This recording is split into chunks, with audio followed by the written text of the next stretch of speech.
Today we're going to find the circumcenter of each triangle.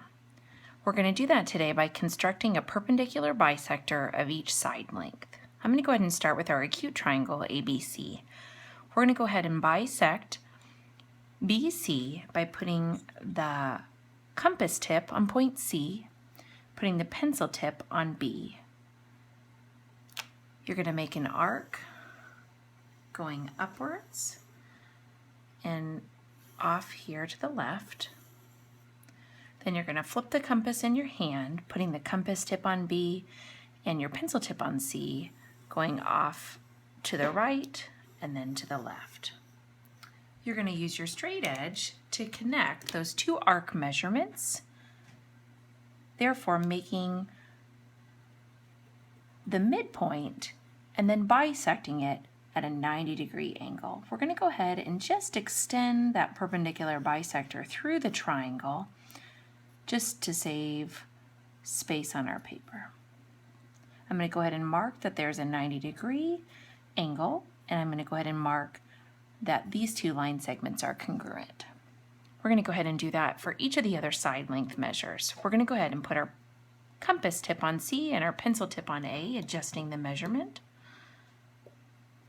We're going to make our arc above and below,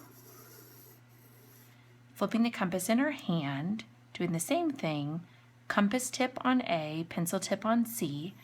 We're going to make our arc above and below. Where those two arc measurements intersect, we're going to connect those two.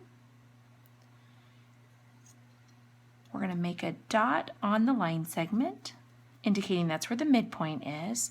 And then we're going to draw a line that goes through that triangle.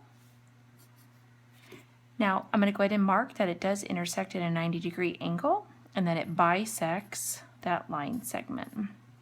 Right now, we do need to have 3 perpendicular bisectors to find the circumcenter, but I have an idea of where it's going to be, approximately right here. So I'm going to go ahead and do that last one, putting my compass tip on B and my pencil tip on A, adjusting that measurement.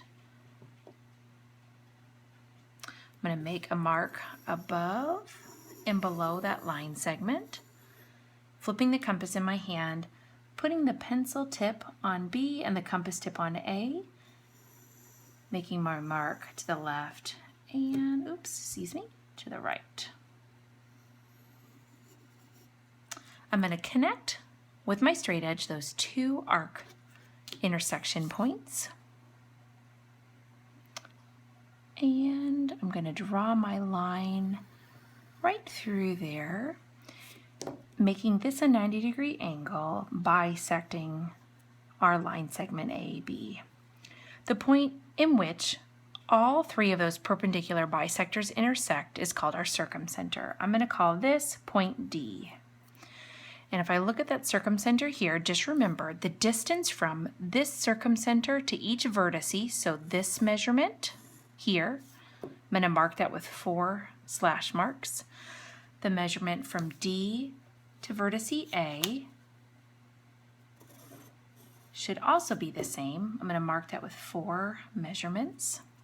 And then from D to C should all be the same. So just to recap, remember the distance from the circumcenter should be an equal distance or equidistant from each vertice of the triangle, from D to B, DC, and DA. I'm going to go ahead and mark that here. DB is congruent to DC, which is congruent to DA.